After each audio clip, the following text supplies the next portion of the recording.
on se reverra dans l'autre vie, a dit ma sœur alors qu'elle m'enfermait à l'intérieur de la cabine du bateau qui coulait, sur lequel elle et mon beau-frère m'avaient invité pour célébrer mon héritage de l'entreprise de notre père. 3 jours plus tard, ils ont organisé mes funérailles. Jusqu'à ce que le fantôme s'y présente avec la police. Je suis Piper, j'ai 28 ans, et il y a 3 jours, j'ai assisté à mes propres funérailles. Ma sœur, Victoria, a prononcé un magnifique éloge funèbre sur le point auquel je lui manquerais, tandis que mon beau-frère, Logan, essuyait ce qui semblait être de véritables larmes. L'ensemble était assez touchant, vraiment. Dommage que je regardais depuis le fond de l'église avec 2 policiers. D'où regardez-vous aujourd'hui? Indiquez votre emplacement dans les commentaires ci-dessous, et appuyez sur les boutons j'aime et s'abonner si vous vous êtes déjà senti trahi par votre famille. Vous voudrez certainement rester pour savoir ce qui s'est passé ensuite. Vous vous demandez probablement comment quelqu'un se retrouve à ses propres funérailles, bien vivant. Eh bien, laissez-moi vous ramener là où ce cauchemar a commencé. Cela a commencé par ce qui aurait dû être la meilleure nouvelle de ma vie devenant la pire chose qui me soit jamais arrivée. Il y a 6 mois, mon père est décédé après une longue bataille contre le cancer. Victoria et moi avions passé d'innombrables nuits à son chevet, nous relayant pour lui lire, nous assurant qu'il n'était pas seul. Durant tous ces mois difficiles, nous nous sommes soutenus mutuellement comme nous l'avions toujours fait. Nous étions plus que des sœurs. Nous étions les meilleurs amis, du moins c'est ce que je pensais. En grandissant, Victoria et moi étions inséparables malgré nos 3 ans d'écart. Nous travaillions ensemble dans l'entreprise de construction de papa chaque été, apprenant le métier de A à Z. Tandis que Victoria était brillante avec les chiffres et la logistique, j'avais un talent naturel pour nouer des liens avec les clients et gérer les équipes. Papa avait l'habitude de plaisanter en disant qu'ensemble, nous formions le partenaire commercial parfait. Mais il y avait toujours quelque chose de différent dans la façon dont les gens réagissaient à nous. Les employés s'illuminaient quand j'arrivais sur les chantiers, partageant librement leurs préoccupations et leurs idées. Avec Victoria, les conversations semblaient plus formelles, calculées. Elle commandait le respect par l'autorité tandis que je le gagnais par l'empathie. Je n'y ai jamais beaucoup pensé jusqu'à la mort de papa. Le jour de la lecture du testament, Victoria semblait inhabituellement tendue. Nous étions assises dans le bureau de l'avocat, nous tenant la main comme nous le faisions enfant pendant les orages. Lorsque M. Henderson a commencé à lire les dernières volontés de papa, je m'attendais à ce que tout soit partagé équitablement entre nous. Après tout, nous avions toutes les 2 consacré nos vies à l'entreprise familiale.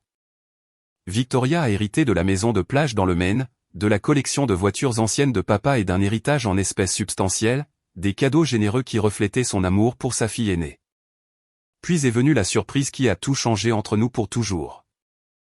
À ma fille Piper, je lègue Harrison Construction Company dans son intégralité, y compris tous les actifs, contrats et opportunités futures. Elle a montré le cœur et l'intégrité nécessaires pour perpétuer notre héritage familial. Le silence dans cette pièce était assourdissant. La main de Victoria est devenue rigide dans la mienne avant qu'elle ne la retire lentement. Son visage est passé par le choc, la confusion et quelque chose de plus sombre que je n'avais jamais vu auparavant. Logan, qui avait toujours supposé qu'il finirait par diriger l'entreprise aux côtés de Victoria, avait l'air d'avoir été giflé. Je ne comprends pas, a chuchoté Victoria, sa voix à peine audible. Nous avons toutes les 2 travaillé là-bas.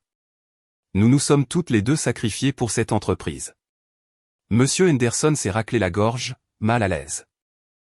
Votre père a été très précis sur sa décision. Il croyait que Piper possédait les qualités de leadership nécessaires pour l'avenir de l'entreprise. J'ai vu le monde de ma sœur s'effondrer en temps réel. Tout ce qu'elle avait prévu, tout ce à quoi elle s'attendait, tout ce à quoi elle se sentait en droit venait d'être remis à quelqu'un d'autre. À moi. Le regard qu'elle m'a lancé à ce moment-là aurait dû être mon premier avertissement. Avec le recul, j'aurais dû voir les signes plus tôt. La façon dont le sourire de Logan devenait forcé lorsque les employés venaient me demander conseil au lieu d'aller voir Victoria. Comment les compliments de Victoria sur mon travail ont commencé à comporter des pics subtils sur la chance contre la compétence. La fréquence croissante de leurs conversations privées qui s'arrêtaient brusquement quand j'entrais dans la pièce. Mais le deuil a une façon de vous aveugler à tout sauf à votre propre douleur. Après les funérailles de papa, je me suis plongé dans l'apprentissage de tous les aspects de l'entreprise que je venais d'hériter. Il y avait des contrats à examiner, des relations à maintenir et une culture d'entreprise à préserver. Papa avait construit quelque chose de spécial, et j'étais terrifié à l'idée de faillir à sa mémoire. Harrison Construction n'était pas seulement une entreprise. C'était l'héritage de papa. Il l'avait lancé il y a 30 ans avec rien d'autre que de la détermination et une camionnette d'occasion. À travers les ralentissements économiques, les luttes familiales et les problèmes de santé, il n'avait jamais licencié un seul employé. Nous ne construisons pas seulement des structures, disait-il. Nous construisons des vies et des communautés. Victoria avait toujours été plus axée sur les marges bénéficiaires et les opportunités d'expansion. Elle avait des idées brillantes pour rationaliser les opérations et augmenter les revenus, mais elle oubliait parfois que derrière chaque chiffre de paie se trouvait une famille dépendant de son emploi. Je comprenais les deux côtés, ce qui, selon papa, me rendait particulièrement apte à diriger. Les semaines qui ont suivi la lecture du testament ont été difficiles mais gérables. Victoria a continué à travailler dans son rôle de directrice financière, bien que nos badinages faciles aient été remplacés par un professionnalisme poli.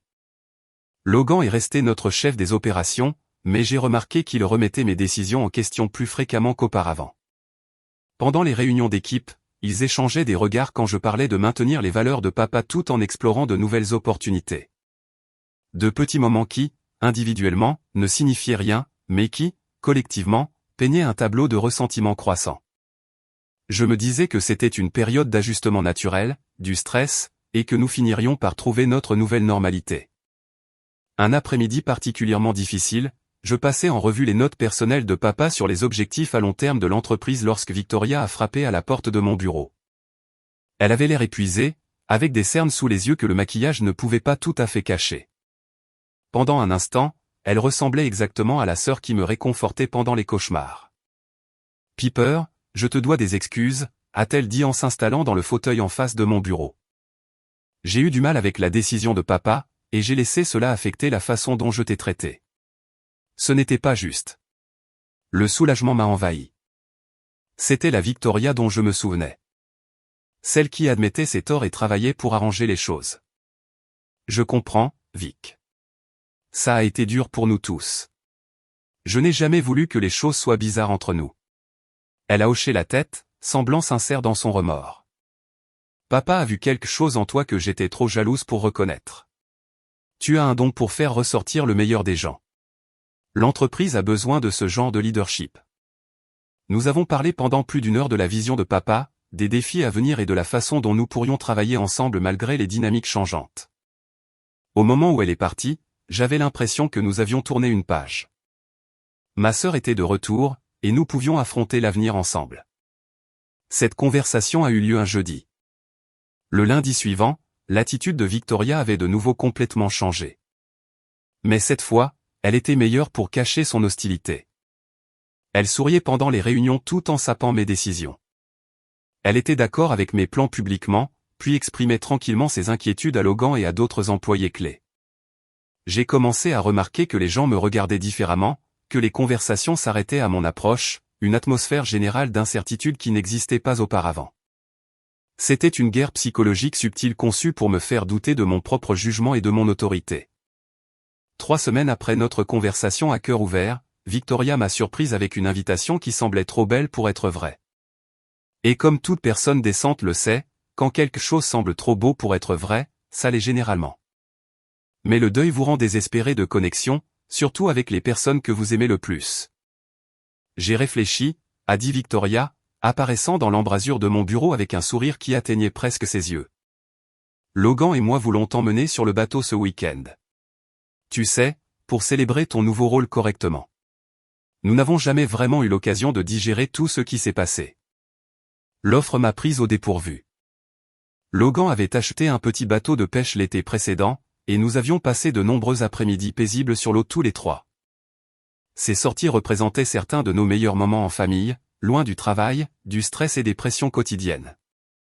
Juste des frères et sœurs profitant de la compagnie de l'autre. Ça a l'air merveilleux, ai-je dit, sincèrement touché par ce qui semblait être une branche d'olivier. J'adorerais ça. Les choses ont été si tendues dernièrement, et ça me manque comment nous étions avant.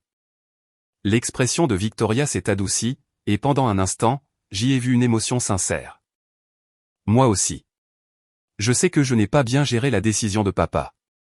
Le deuil, les changements, tout a été accablant, Mais tu es ma sœur, et c'est plus important que les affaires. Nous avons passé les minutes suivantes à planifier les détails. Départ samedi matin, une journée complète sur l'eau, peut-être un peu de pêche si le temps le permettait. Logan s'occuperait des préparatifs du bateau pendant que Victoria préparerait le déjeuner. C'était comme au bon vieux temps, comme en famille. Vendredi soir, j'étais assez excité pour appeler ma meilleure amie Sarah à propos des plans. Enfin, a-t-elle dit, je commençais à m'inquiéter de la distance que Victoria avait prise. Ça a l'air d'être exactement ce dont vous avez tous besoin. Je sais, ai-je convenu, sortant des vêtements de mon placard pour le lendemain. Parfois, il faut quelque chose de dramatique comme la mort de papa pour se rappeler ce qui compte vraiment. Je suis vraiment optimiste à l'idée de travailler ensemble maintenant. Sarah a fait une pause avant de répondre. Fais juste attention, Piper. Je sais que c'est ta sœur, mais la façon dont elle a agi à l'entreprise ces derniers temps est préoccupante. Plusieurs employés ont mentionné se sentir pris entre vous deux. Je comprenais la prudence de Sarah, mais cela semblait différent. Victoria avait paru sincèrement repentante, sincèrement intéressée à reconstruire notre relation. Parfois, il faut prendre les gens au mot et espérer le meilleur. De plus, quelle était l'alternative? Laisser le ressentiment détruire entièrement notre famille. Le samedi matin est arrivé, vif et clair, un temps parfait pour une journée sur l'eau. J'ai préparé un petit sac de voyage puisque nous avions discuté de la possibilité de rester tard pour regarder le coucher de soleil depuis le bateau. Logan avait suggéré d'apporter des sacs de couchage au cas où nous voudrions jeter l'ancre quelque part de pittoresque pour la soirée.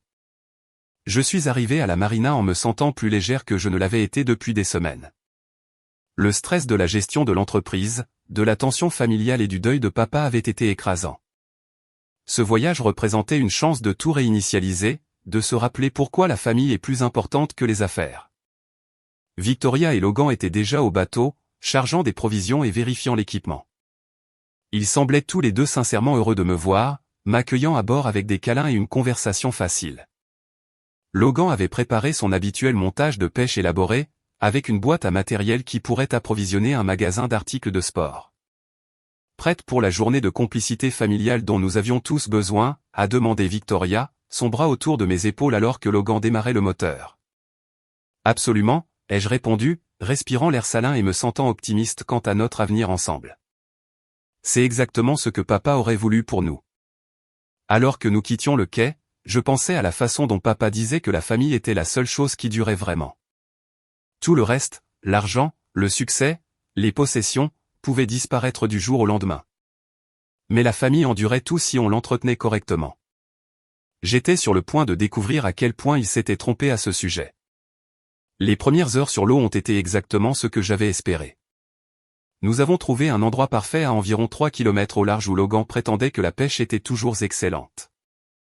Victoria avait préparé un déjeuner incroyable, avec la salade de pâtes maison qui était la préférée de papa lors des réunions de famille. Nous avons parlé de tout sauf du travail. Victoria a partagé des histoires sur ses amis d'université. Logan a discuté de ses plans pour améliorer le système de navigation du bateau, et je me suis retrouvé à me détendre complètement pour la première fois depuis des mois. Le soleil était chaud, l'eau était calme, et ma famille ressemblait à nouveau à une famille. Tu te souviens quand papa nous a appris à pêcher pour la première fois, a demandé Victoria en lançant sa ligne avec le mouvement exercé qu'il nous avait inculqué quand nous étions enfants. J'étais si dégoûté de toucher les vers que je lui faisais appâter mon hameçon à chaque fois. Jusqu'à ce jour où tu as attrapé le plus gros poisson du voyage, ai-je ajouté en riant au souvenir. Puis soudain, tu étais l'experte en pêche qui méritait tout le crédit. Nous avons tous ri, et le son a porté sur l'eau comme une promesse que les choses pourraient redevenir normales. C'étaient ces moments qui m'avaient manqué. Le lien qui rendait la famille digne de se battre. Je me sentais coupable d'avoir douté des intentions de Victoria, d'avoir écouté les avertissements de Sarah au lieu de faire confiance à ma sœur. Vers midi, Logan a suggéré de nous déplacer vers une zone plus isolée qu'il avait découverte récemment. C'est une petite crique protégée du vent, a-t-il expliqué en démarrant déjà le moteur. Parfait pour jeter l'ancre si nous décidons de rester tard. Le trajet en bateau jusqu'au nouvel emplacement a duré environ 30 minutes, nous éloignant davantage du rivage et des autres bateaux. L'isolement était paisible plutôt qu'inquiétant. Après tout, c'était exactement ce pourquoi nous étions venus. Du temps en famille ininterrompu, loin des pressions de la vie quotidienne. La crique était magnifique, entourée de falaises rocheuses qui créaient un amphithéâtre naturel. Logan nous a ancrés au centre où l'eau était la plus profonde, expliquant que cette position nous offrirait les meilleures opportunités de pêche. Victoria était devenue plus silencieuse pendant le trajet, mais j'ai supposé qu'elle appréciait simplement la tranquillité. C'est parfait, ai-je dit en regardant le paysage immaculé. Je comprends pourquoi tu voulais nous amener ici. On a l'impression d'être les seules personnes au monde. Logan et Victoria ont échangé un regard que je n'ai pas tout à fait pu interpréter. C'est exactement pourquoi j'ai choisi cet endroit, a répondu Logan, sa voix portant un sous-entendu étrange. L'intimité est si importante pour les conversations importantes. Conversations importantes, ai-je demandé en m'installant à mon endroit préféré près de la proue du bateau.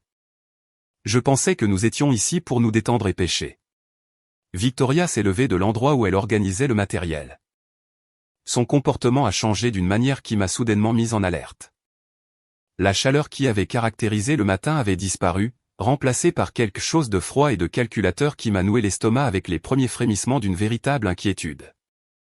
En fait, Piper, nous devons discuter de quelque chose avec toi, a-t-elle dit, sa voix prenant le ton professionnel qu'elle utilisait lors des réunions d'affaires difficiles. À propos de l'entreprise, du testament de papa, de l'avenir auquel nous sommes tous confrontés. J'ai regardé entre ma sœur et mon beau-frère, notant comment ils s'étaient positionnés près des commandes du bateau, tandis que je restais isolé à l'avant. La belle crique m'a soudainement semblé moins paradisiaque et plus comme un piège. Quel genre de conversation, ai-je demandé, mes instincts s'éveillant enfin à la réalité que ce voyage pourrait ne pas être l'expérience de rapprochement familial que j'avais anticipé. Le sourire de Victoria était assez aiguisé pour couper.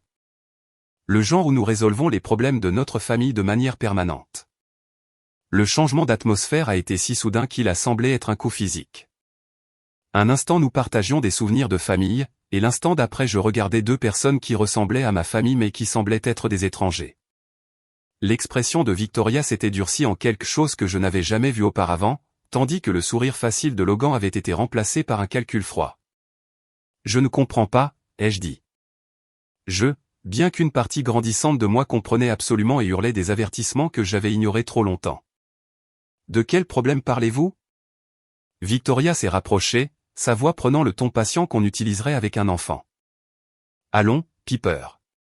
Tu devais savoir que ça ne pouvait pas continuer. Toi dirigeant l'entreprise de papa alors que tu n'es clairement pas équipé pour ça. Les employés prétendant respecter ton leadership alors qu'ils attendent en fait le retour d'une véritable autorité. Ce n'est pas vrai, ai-je dit en me levant et en réalisant immédiatement mon erreur. Le bateau a légèrement basculé, me rappelant exactement à quel point nous étions isolés. L'entreprise se porte bien. L'équipe respecte mes décisions. Logan a ri. Il a réellement ri en se déplaçant pour bloquer mon chemin vers la radio du bateau. Ils tolèrent tes décisions parce qu'ils ne veulent pas perdre leur emploi. Mais ils viennent voir Victoria avec leurs vrais soucis, leurs vrais problèmes. Tu as joué à la PDG pendant que le vrai travail se faisait autour de toi. La cruauté dans ses paroles était conçue pour blesser et elle a réussi. Chaque insécurité que j'avais nourrie sur mes qualifications, chaque moment où j'avais remis en question mon autorité, chaque nuit blanche à me demander si j'échouais à la mémoire de papa, tout cela est revenu en force avec une force dévastatrice.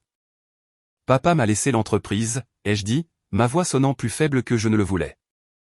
Il croyait que je pouvais la diriger. L'expression de Victoria a changé pour quelque chose de presque pitoyable. Papa était mourant, Piper. Il était sous médicaments, confus. Il se sentait probablement coupable de toutes les années où il m'a favorisé dans les décisions commerciales. Ce testament a été rédigé par un homme qui ne pensait pas clairement. Tu sais quel est le vrai problème, a ajouté Logan en s'approchant. Tu crois vraiment que tu mérites ce que tu as hérité. Tu penses que le lapsus momentané de papa signifie que tu es en quelque sorte spécial, en quelque sorte choisi. J'ai reculé vers le bord du bateau, mon esprit parcourant des options qui n'existaient pas. Nous étions à des kilomètres du rivage, seuls dans une crique que personne d'autre ne connaissait, dépendant de personnes dont les intentions, que je commençais seulement à comprendre, étaient claires. Que voulez-vous, ai-je demandé, la question sortant à peine comme un murmure. Victoria a penché la tête pensivement. Nous voulons ce que papa aurait dû nous laisser. L'entreprise, le contrôle, le respect que nous avons gagné par des années de compétences réelles. Nous voulons que tu te retires gracieusement et que tu laisses les personnes qui doivent être aux commandes prendre leur place légitime. Et si je refuse? Le sourire de Logan était sincèrement terrifiant. C'est ce qui rend cet endroit si parfait, Piper. Les accidents arrivent tout le temps sur l'eau. Les bateaux ont des problèmes mécaniques. Les gens tombent par-dessus bord. Parfois, les corps ne sont jamais retrouvés. Les mots m'ont frappé comme de l'eau glacée, rendant enfin la situation limpide. Ce n'était pas une réunion de famille ou une intervention sur mon style de leadership. C'était quelque chose de bien pire. Quelque chose que je n'aurais pas pu imaginer que ma propre famille soit capable de planifier. Vous parlez de meurtre, ai-je dit, le mot semblant étranger et impossible même en le prononçant. Nous parlons de résoudre un problème, a corrigé calmement Victoria. Parfois, la solution exige des choix difficiles. J'ai regardé ma sœur, cette personne que j'avais aimée et en qui j'avais eu confiance toute ma vie, et j'ai vu une étrangère portant son visage. Le deuil, le ressentiment, la jalousie l'avaient transformé en quelqu'un capable de choses indicibles. Et Logan, que j'avais accueilli comme un membre de la famille, se tenait à ses côtés, prêt à exécuter le plan qu'ils avaient élaboré. La beauté de cette approche, a continué Victoria d'un ton conversationnel, c'est que ça résout tout. L'entreprise revient à une direction appropriée. L'entreprise familiale continue sous une gestion expérimentée, et tout le monde se souvient de toi avec affection comme de la sœur décédée tragiquement jeune. C'est alors que j'ai réalisé qu'ils ne prévoyaient pas seulement de me tuer. Ils prévoyaient de profiter de ma mort. Vous ne pouvez pas être sérieux, ai-je dit, bien que leurs expressions aient clairement montré qu'ils l'étaient complètement. C'est insensé. Nous sommes une famille. Le rire de Victoria était assez froid pour glacer le sang. Famille? Quand as-tu agi pour la dernière fois comme une famille, Piper? Tu as pris tout ce que papa a laissé, sans jamais offrir de partager le pouvoir ou de prendre des décisions ensemble. Tu as joué la fille en deuil tout en nous excluant systématiquement de notre propre héritage. Je n'ai jamais exclu personne, ai-je protesté, ma voix montant de désespoir et d'incrédulité. Je vous ai gardés tous les deux à vos postes, j'ai essayé de travailler ensemble, j'ai essayé d'honorer ce que papa a construit. Logan s'est dirigé vers la petite cabine du bateau, revenant avec une boîte à outils que je n'avais pas remarqué auparavant. Tu as honoré ce que papa a construit en démantelant tout ce que Victoria et moi avons apporté. Chaque suggestion que nous faisions était poliment rejetée. Chaque préoccupation que nous soulevions était traitée avec condescendance. Ce n'est pas vrai. Mais même en le disant, je me demandais s'il y avait une part de vérité dans leurs accusations. Avais-je inconsciemment affirmé mon autorité à leurs dépens? Avais-je été si concentré à me prouver digne de la confiance de papa que j'avais oublié de valoriser leur expérience? Victoria a semblé lire dans mes pensées. Le voilà. Ce petit scintillement de doute. Tu sais que nous avons raison, n'est-ce pas? Au fond de toi, tu as toujours su que tu n'étais pas qualifié pour cette responsabilité. Logan a commencé à sortir des outils de la boîte, y compris une petite perceuse qui m'a retourné l'estomac. Le truc, Piper, c'est que même si tu offrais de partager le pouvoir maintenant, c'est trop tard. Le mal est fait. Les employés t'ont vu saper notre autorité. Nos clients t'ont vu tâtonner dans des décisions que nous aurions pu prendre facilement. Mais surtout, a ajouté Victoria en se déplaçant pour aider Logan avec ce qu'il préparait. Nous avons réalisé que nous n'avons plus vraiment besoin de toi. L'entreprise sera plus forte, plus rentable et plus respectée sous notre direction. J'ai regardé avec horreur Logan commencer à percer des trous dans la coque du bateau sous la ligne de flottaison. Pas de grands trous, mais assez pour assurer que le bateau prendrait l'eau lentement mais inévitablement. Il ne prévoyait pas un accident spectaculaire. Il prévoyait quelque chose qui ressemblerait à une panne mécanique. C'est insensé, ai-je répété en reculant vers la cabine où j'espérais trouver quelque chose pour me défendre ou un moyen de contacter de l'aide. Les gens sauront. Sarah sait que je suis ici avec vous. La marina a des registres. Sarah sait que tu es parti pour un voyage de rapprochement familial qui s'est tragiquement terminé par un accident, a dit calmement Victoria. La marina sait que nous avons pris un bateau qui a eu des problèmes mécaniques. Ces choses arrivent, surtout avec les vieux navires. Logan a terminé son travail et a testé le débit de l'eau qui commençait à s'infiltrer dans le compartiment inférieur du bateau. Débit parfait, a-t-il annoncé avec une satisfaction professionnelle. Nous aurons tout le temps de lancer un appel radio à l'aide après le tragique accident qui a coûté la vie à la pauvre Piper. J'ai atteint la porte de la cabine et l'ai trouvée verrouillée de l'extérieur. Quand avait-il fait ça? Depuis combien de temps planifiait-il cela? Le niveau de préméditation était plus terrifiant que la menace immédiate. Le meilleur, a continué Victoria en me regardant lutter avec la porte de la cabine, c'est que Logan et moi hériterons de tout automatiquement. En tant que partenaires commerciaux et famille la plus proche, nous prendrons naturellement la relève de l'entreprise pendant la période de deuil. Le temps que les détails juridiques soient réglés, nous nous serons prouvés indispensables. De l'eau commençait à s'accumuler autour de mes pieds alors que le bateau prenait lentement l'eau. Pas assez vite pour paniquer encore, mais assez régulièrement pour confirmer que Logan savait exactement ce qu'il faisait. Ils avaient pensé à tout. S'il vous plaît, ai-je dit, détestant le désespoir dans ma voix, mais incapable de le cacher. Nous pouvons arranger ça. Nous pouvons trouver une solution qui n'implique personne de blessé. Logan avait l'air presque sympathique. La solution était de t'offrir un partenariat, Piper, de te demander de partager ce qui nous appartenait de droit à tous. Tu as choisi de tout garder pour toi. Victoria s'est dirigée vers la radio du bateau, se préparant probablement à la désactiver pour que je ne puisse pas appeler à l'aide une fois qu'il m'aurait laissé me noyer. Tu sais ce que papa disait à propos des affaires? Parfois, il faut prendre des décisions difficiles pour le plus grand bien. Alors qu'elle tendait la main vers la radio, j'ai réalisé que c'était ma dernière chance de riposter. Ce qu'ils avaient prévu ensuite impliquerait probablement de me maîtriser ou de s'assurer que je ne pourrais pas m'échapper du bateau en train de couler. J'ai foncé sur Victoria, espérant atteindre la radio avant qu'elle ne puisse la détruire. Mais Logan m'a attrapé le bras et l'a tordu derrière mon dos avec une force surprenante. Pas de ça, a-t-il dit presque doucement. Nous voulons que ça ait l'air naturel. Une lutte compliquerait l'histoire. C'est alors que Victoria a sorti une petite seringue, et j'ai compris qu'ils avaient prévu toutes les éventualités, y compris ma résistance. Ne t'inquiète pas, a-t-elle dit doucement alors que Logan me tenait immobile. Tu vas juste t'endormir, et quand tu te réveilleras, tout sera fini. La dernière chose que j'ai vue avant que le sédatif ne fasse effet était le visage de ma sœur portant une expression de regret qui aurait pu être sincère. La dernière chose que j'ai entendue était Victoria chuchotant, on se revoit dans l'autre vie, Piper. Je me suis réveillé sous l'eau, ce qui n'est certainement pas la façon dont j'avais prévu de passer mon samedi. Le sédatif s'était dissipé juste au moment où la cabine s'était remplie de suffisamment d'eau pour atteindre ma poitrine. Victoria et Logan étaient partis depuis longtemps, bien sûr, me laissant me noyer dans ce qu'ils décriraient probablement comme un tragique accident de bateau aux autorités. Le bateau coulait plus vite maintenant, s'inclinant à un angle qui faisait tout glisser vers le coin rapidement inondé. Il me restait peut-être 10 minutes d'air dans la petite poche près du plafond de la cabine. La plupart des gens dans cette situation paniqueraient, et honnêtement, une partie de moi voulait le faire, mais la panique n'allait pas me sortir de ce pétrin. Que pensez-vous qu'il va se passer ensuite? Piper trouvera-t-elle un moyen de survivre, ou est-ce la fin de son histoire?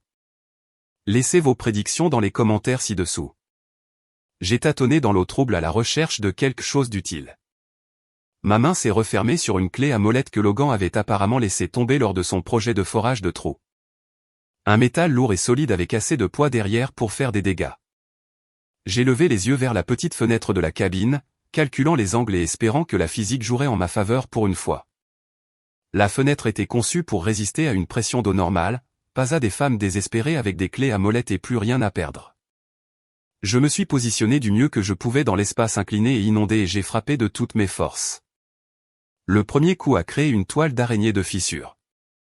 Le deuxième coup a ouvert une brèche assez grande pour que l'eau s'engouffre plus rapidement, ce qui semblait contre-productif jusqu'à ce que je réalise que cela égalisait également la pression. Le troisième coup a complètement brisé la fenêtre. Je me suis faufilé à travers l'ouverture juste au moment où la cabine du bateau a été complètement submergée.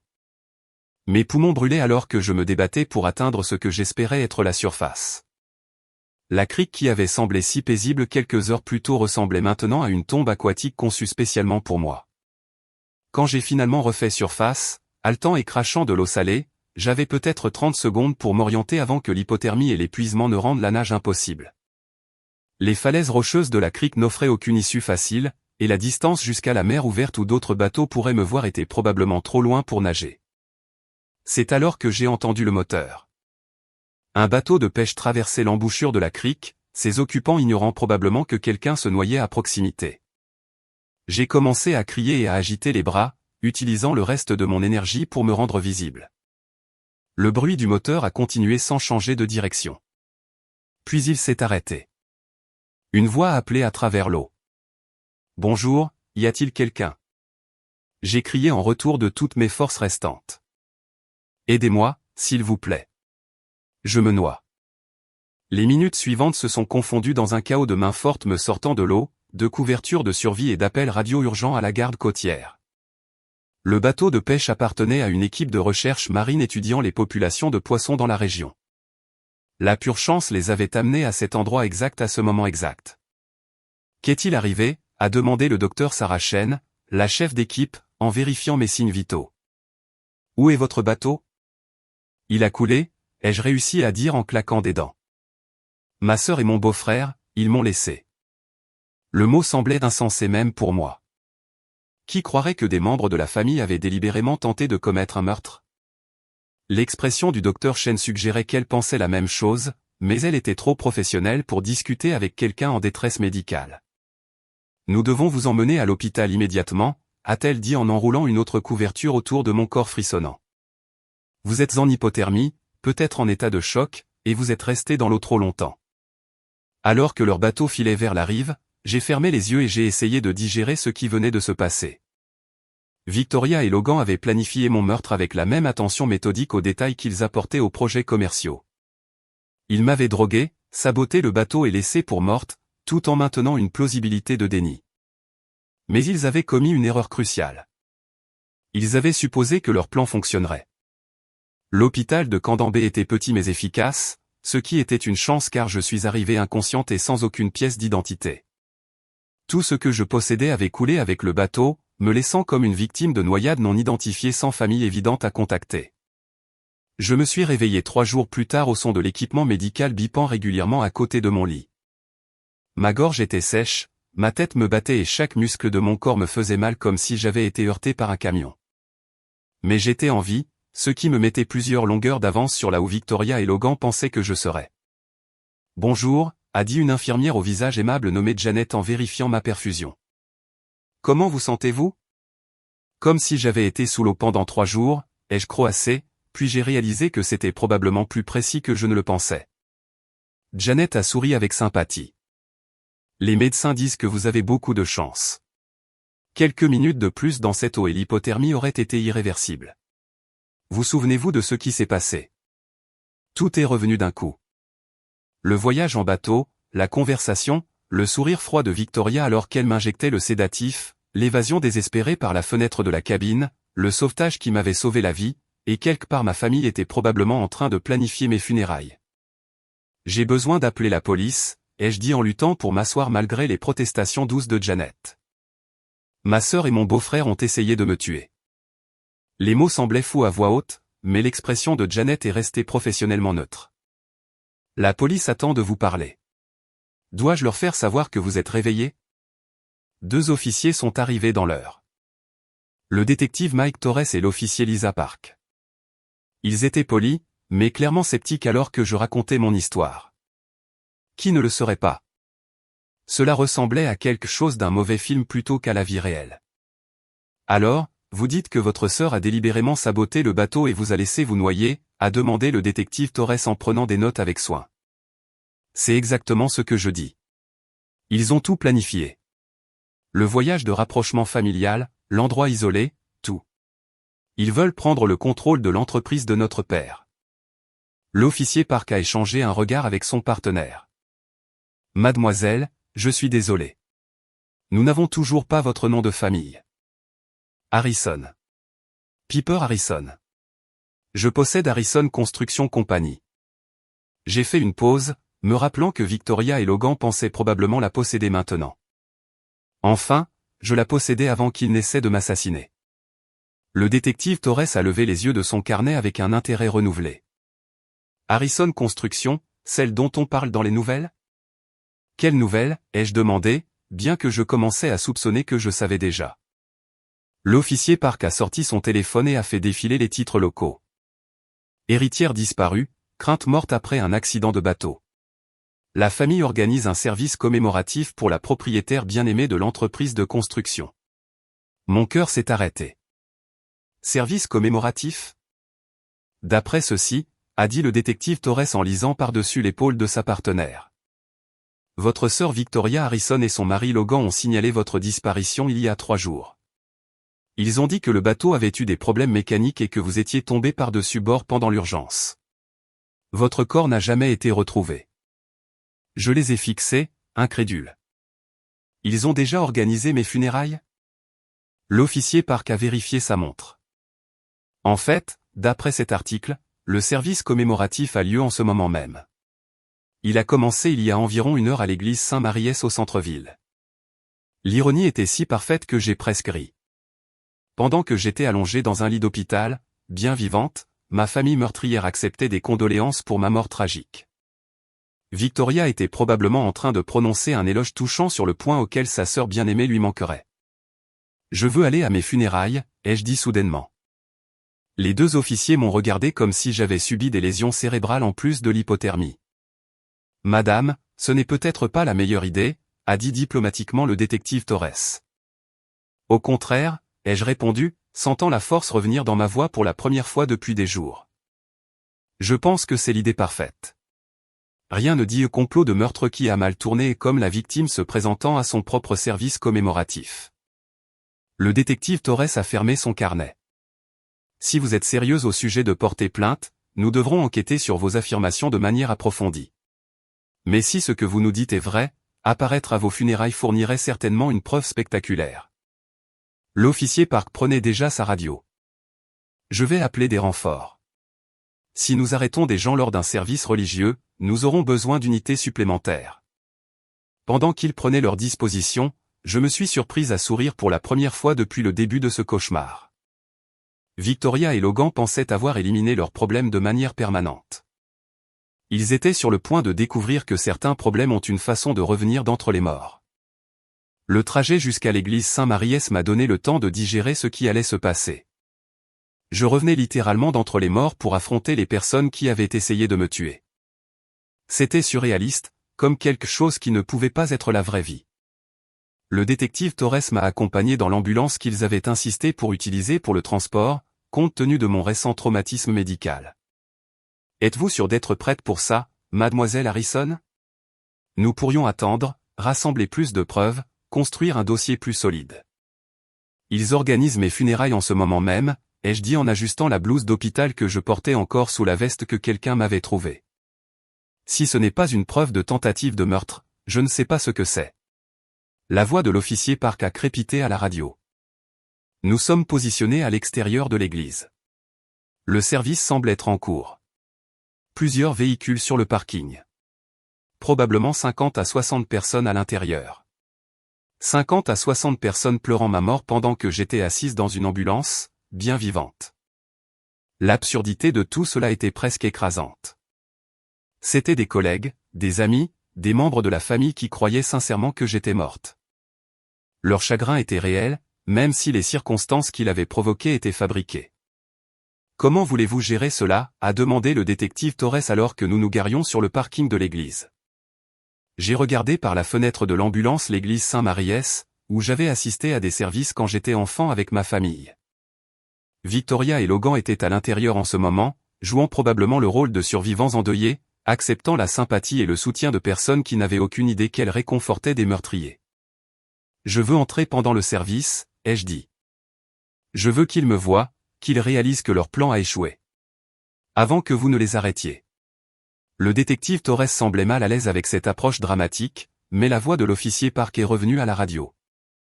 En fait, ce pourrait être la stratégie la plus efficace.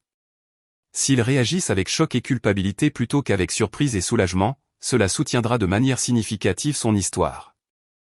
Nous avons attendu dehors encore 10 minutes pendant que la police se positionnait à toutes les sorties. Le plan était simple. J'entrerai par les portes principales pendant ce qui semblait être la partie de l'éloge funèbre du service. Les officiers me suivraient immédiatement, prêts à procéder aux arrestations en fonction des réactions de Victoria et Logan. Ce sera soit le moment le plus satisfaisant de votre vie, a dit le détective Torres alors que nous nous préparions à entrer. soit le plus traumatisant. Êtes-vous absolument certaine de vouloir faire ça? J'ai pensé aux 3 derniers jours, me réveillant sous l'eau, luttant pour ma vie, apprenant que ma propre sœur avait planifié mon meurtre. Puis j'ai pensé aux 3 prochains jours et à tous les jours suivants, sachant que Victoria et Logan croyaient s'en être tirés. Je n'ai jamais été plus certaine de quoi que ce soit, ai-je dit. Nous avons monté les marches de l'église et j'ai pu entendre des voix à travers les lourdes portes en bois. Quelqu'un parlait, prononçant probablement un éloge funèbre. Mon éloge funèbre pour la mort qui n'était pas censé avoir de témoin. J'ai poussé les portes et je suis entré dans le sanctuaire. La scène qui m'a accueilli était exactement ce à quoi on s'attendrait à des funérailles, sauf que l'invité d'honneur se tenait dans l'embrasure de la porte, bien vivante. Des fleurs bordaient l'autel. Une grande photo de moi était posée sur un chevalet, et ma sœur Victoria se tenait au pupitre, mouchoir à la main, prononçant ce qui semblait être un hommage sincère à ma mémoire. Piper était le cœur de notre famille, disait-elle, sa voix lourde d'une émotion qui aurait pu être sincère. Elle apportait tant de joie et de vie à tout ce qu'elle touchait. Sa perte laisse un vide dans nos cœurs qui ne pourra jamais être comblé. La performance était si convaincante que pendant un instant, j'ai presque eu mauvaise conscience de l'interrompre. Puis Logan m'a aperçu depuis le premier rang, et l'expression sur son visage était tout ce dont la police avait besoin de voir. Le silence qui a suivi mon entrée était assourdissant. 50 personnes se sont retournées sur leur siège pour fixer la femme supposément morte se tenant dans l'embrasure de l'église pendant que Victoria se figeait au pupitre comme une statue prise en plein mouvement. J'espère que je ne suis pas en retard, ai-je dit, ma voix portant clairement à travers le sanctuaire. J'ai pensé que ce serait impoli de manquer mes propres funérailles. Les réactions ont été immédiates et révélatrices. Les employés et les amis avaient l'air confus mais soulagés, leur visage montrant la réaction naturelle à la découverte que quelqu'un qu'ils aimaient était en fait en vie. Les membres de la famille semblaient choqués mais heureux. Victoria et Logan, cependant, avaient l'air d'avoir vu un vrai fantôme. Le visage de Logan était devenu complètement blanc, et ses mains tremblaient alors qu'il s'agrippait au bord du banc.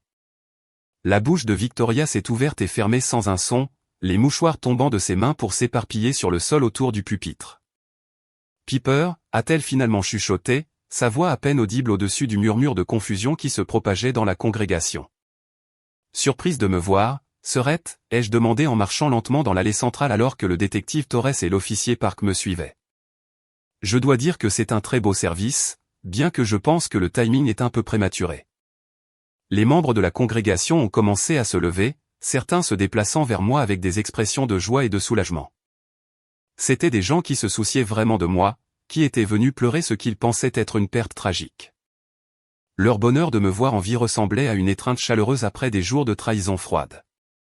Mais comment, a commencé à dire Victoria, puis a semblé réaliser que compléter cette phrase serait problématique. Comment j'étais en vie? Parce qu'elle avait essayé de me tuer et avait échoué.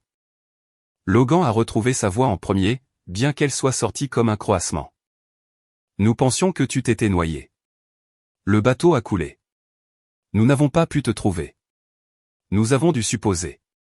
Vous avez dû supposer que j'étais morte, ai-je demandé d'un ton conversationnel, continuant ma marche vers l'avant de l'église. C'est intéressant, Logan, considérant que c'est toi qui as percé des trous dans la coque du bateau.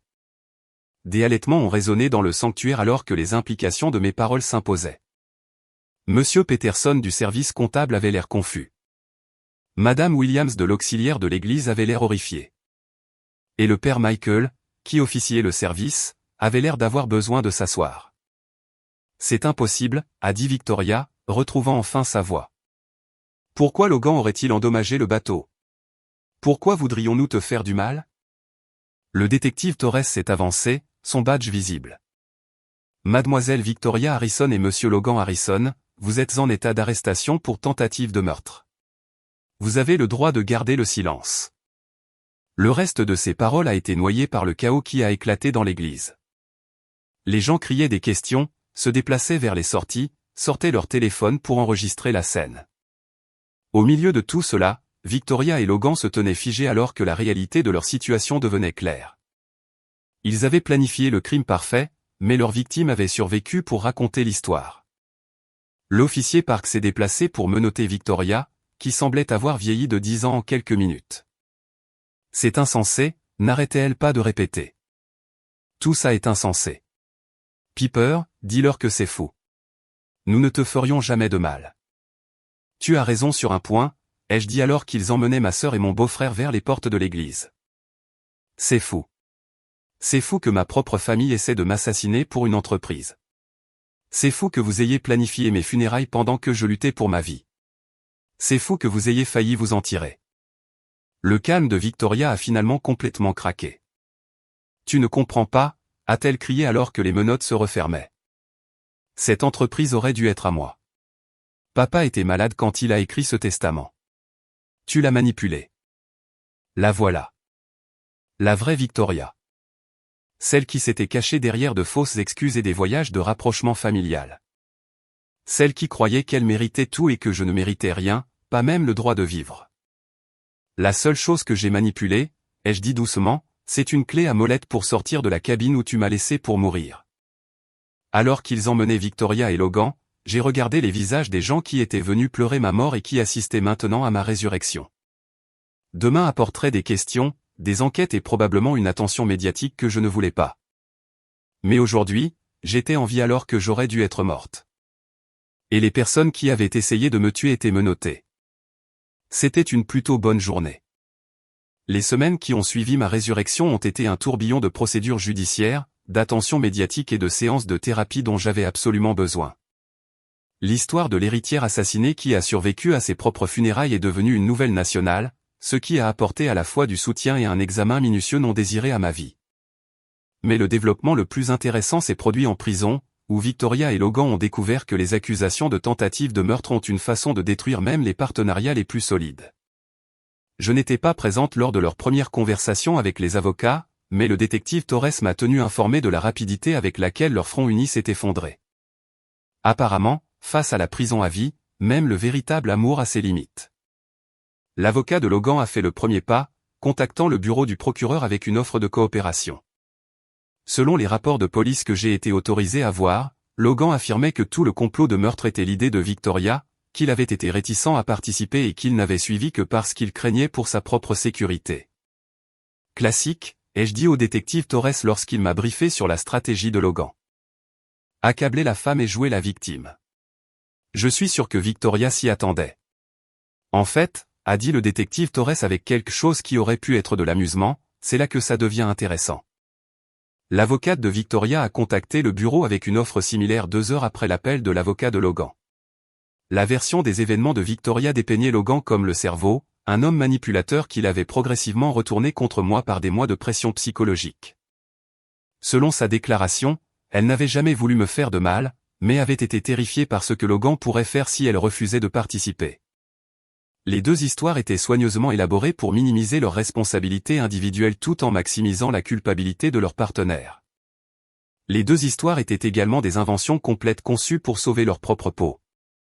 Alors, ils prétendent tous les deux être victimes l'un de l'autre, ai-je demandé. Essentiellement, oui. Et comme ils ne peuvent pas tous les deux dire la vérité, le procureur prévoit de porter les deux affaires en justice et de laisser un jury décider qui ment. La préparation du procès a révélé des détails sur la relation de Victoria et Logan que je n'avais jamais connue.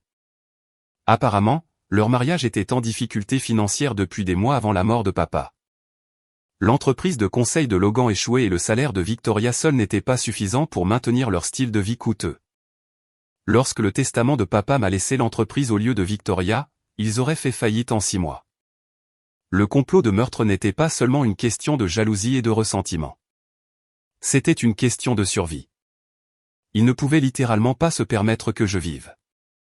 Le motif financier rend tout plus clair, a expliqué la procureure de district Sarah Chen lors d'une de nos réunions. Ce n'était pas un crime passionnel. C'était un meurtre calculé pour le profit.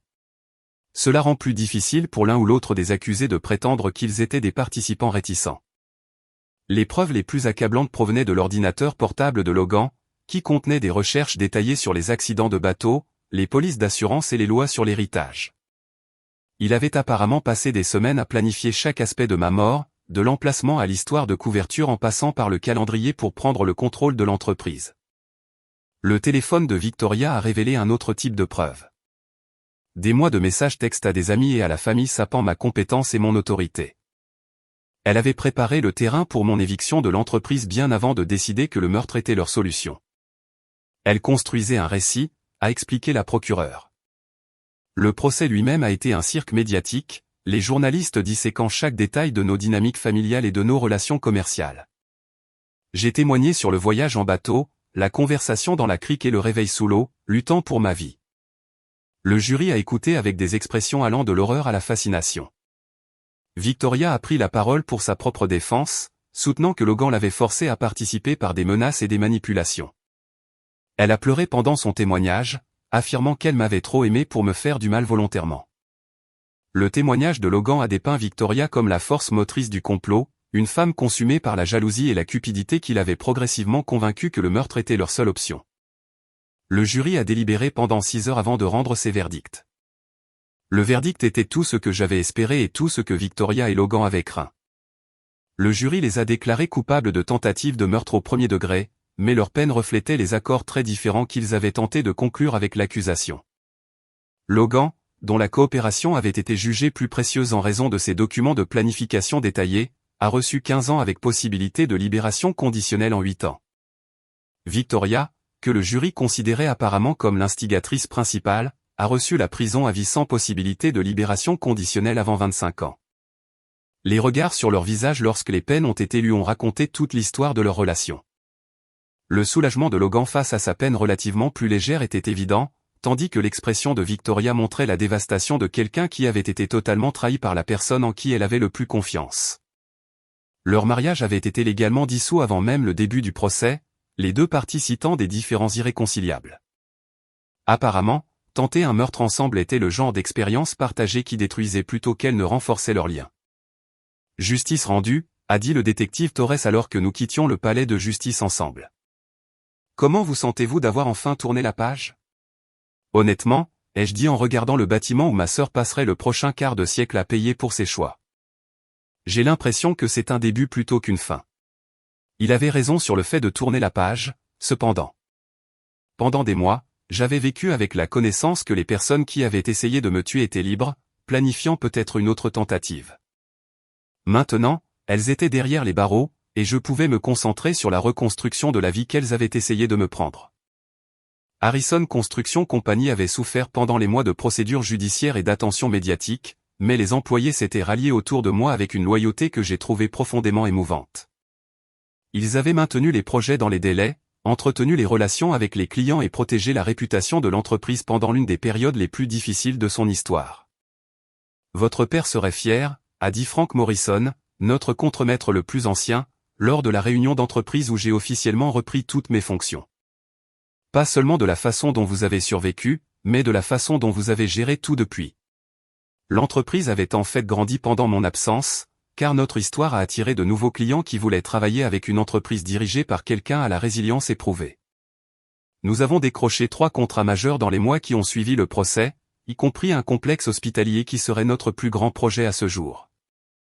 Plus important encore, la culture d'entreprise avait évolué pour devenir quelque chose de plus fort que ce que papa avait construit. La tentative de meurtre avait révélé quels employés étaient vraiment attachés à nos valeurs et lesquels ne faisaient que suivre le mouvement. Ceux qui sont restés ont formé une équipe de base unie par un but commun et un respect mutuel. 6 mois après le procès, nous avons organisé la plus grande célébration de l'histoire de l'entreprise pour commémorer nos meilleurs résultats trimestriels jamais enregistrés. La fête a eu lieu à la marina où j'avais failli mourir, un endroit que j'avais choisi délibérément pour démontrer que je ne serais pas défini par le traumatisme. Mesdames et messieurs, ai-je dit en levant un verre de champagne alors que notre équipe se rassemblait autour de moi. Papa disait que le véritable test de toute organisation n'était pas sa performance en période de prospérité, mais sa réponse à la crise. La foule s'est tue, des dizaines de visages me regardant avec un respect et une affection qui ne ressemblaient en rien à la soumission basée sur la peur que Victoria avait toujours commandée. Cette entreprise n'a pas seulement survécu à une tentative de la détruire, ai-je continué. Elle est devenue plus forte, plus unie et plus prospère que jamais. C'est parce qu'elle a été construite sur une fondation qui ne pouvait être ébranlée par la cupidité ou la trahison. Frank Morrison, qui avait travaillé pour papa depuis le début, s'est avancé avec un sourire. Votre père savait ce qu'il faisait en vous laissant aux commandes. Vous avez le cœur pour ce travail et la colonne vertébrale pour protéger ce qui compte. Alors que les applaudissements emplissaient l'air autour de moi, j'ai pensé à Victoria assise dans sa cellule de prison, croyant probablement toujours qu'elle méritait ce que j'avais hérité. Elle ne comprendrait jamais que le leadership ne consistait pas à mériter le pouvoir. Il s'agissait de servir quelque chose de plus grand que soi. Le coucher de soleil peignait l'eau dans des tons d'or et de cramoisi. La même où j'avais failli mourir en luttant pour ma vie. Maintenant, elle semblait à nouveau paisible, belle plutôt que menaçante. Un rappel que certaines fins sont en fait des débuts déguisés. Harrison Construction Company continuerait de croître, de construire, d'honorer les valeurs que papa avait inculquées et pour lesquelles je m'étais battu pour les préserver. Et chaque succès que nous remporterions serait un témoignage de la simple vérité que certaines choses valent la peine de se battre, même lorsque le combat vient des personnes qui devraient vous aimer le plus. Le dernier toast de la soirée était l'idée de Frank, mais les mots étaient les miens. À la famille qui choisit de construire plutôt que de détruire et à l'avenir que nous créons ensemble. Alors que les verres s'entrechoquaient autour de moi et que les rires portaient sur l'eau, j'ai réalisé que j'avais enfin trouvé ce que papa avait toujours voulu pour moi. Une famille digne d'être gardée et un héritage digne d'être protégé.